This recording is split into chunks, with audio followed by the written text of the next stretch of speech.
आपण महाराष्ट्रातल्या शेतकऱ्याला अंदाज देणार आहे। सर्वप्रथम सांगायचं झालं तर प्रथम सांगतो म्हणजे ज्या भागात पाऊस नाही त्या जिल्ह्यासाठी सांगतो की म्हणजे नगर जिल्हा, धाराशिव जिल्हा, बीड जिल्हा, लातूर जिल्हा, परभणी जिल्ह्याचा काही भाग या सर्व शेतकऱ्यांमध्ये बऱ्याच ठिकाणी म्हणजे 10-12 दिवसापासून काही भागात पाऊस पडलेला नाही, म्हणून त्यांच्यासाठी आनंदाची बातमी। आज तुमच्या इकडे म्हणजे नगर जिल्ह्यात बऱ्याच ठिकाणी आज पावसाला सुरुवात झालेली दिसत। 2-3ला मग संपूर्ण भागामध्ये तुमच्या नगर जिल्हा, धाराशिव जिल्हा, बीड जिल्हा, लातूर जिल्हा या भागात पाऊस पडलेला दिसत, म्हणून ह्या 4 जिल्ह्यातल्या या शेतकऱ्यांना अंदाज दिला। त्याच्यानंतर आपण आता पूर्व विदर्भाकडे पूर्व विदर्भातल्या शेतकऱ्याला सांगू इच्छितो की पूर्व विदर्भामध्ये नागपूर, वर्धा, भंडारा, गोंदिया, चंद्रपूर, यवतमाळ, अकोला, वाशिम, हिंगोली, बुलढाणा, जळगाव या जिल्ह्यातल्या सर्व शेतकऱ्याला सांगू इच्छितो की तुमच्या इकडे 29 जूनला म्हणजे आज तिकडे पाऊस पडणार आहे, पण 1 तारखेपासून 1 जून 1,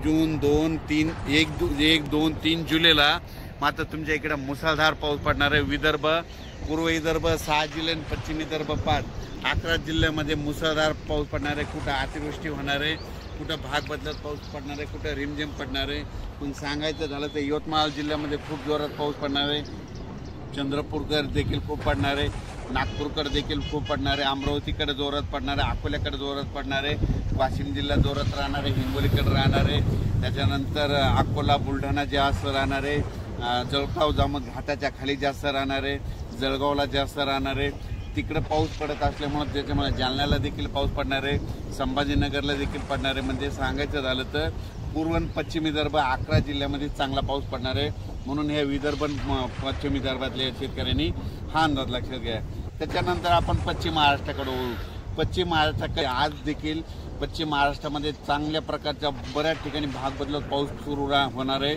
सांगलीकडे, साताऱ्याकडे, त्याच्यानंतर पंढरपूरकडे देखील, नगर जिल्ह्यात देखील बऱ्याच ठिकाणी पाऊस सुरू होणार आहे, म्हणून ही पश्चिम महाराष्ट्रातल्या शेतकऱ्यांनी अंदाज लक्षात घ्यायचा। सोलापूरकडे देखील बऱ्याच ठिकाणी पाऊस पडणार आहे, सोलापूरच्या शेतकऱ्यांना खूप पूर्ण येत आहेत, धाराशिवच्या देखील येत आहेत की पाऊस नाही, म्हणून त्यांच्या देखील आज सुरुवात होणार आहे, म्हणून त्यांच्यासाठी आनंदाची बातमी।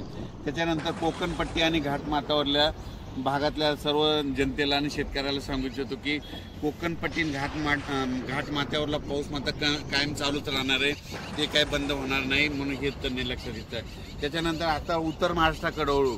उत्तर महाराष्ट्राकडे सांगायचं झालं तर नाशिक जिल्ह्याकडे जोरदार पाऊस सुरू राहणार आहे, त्यांचा पाऊस काही बंद होणार नाही, म्हणून हा अंदाज त्यांनी लक्षात घेतला। धुळे, नंदुरबार, जळगाव या 40गाव, पारोळा या ठिकाणी देखील ह्यामध्ये 29 आजपासून 29 जूनपासून तर 3 जुलैपर्यंत जोराचा पाऊस राहणार आहे, म्हणून हे अंदाज लक्षात घ्यायचा।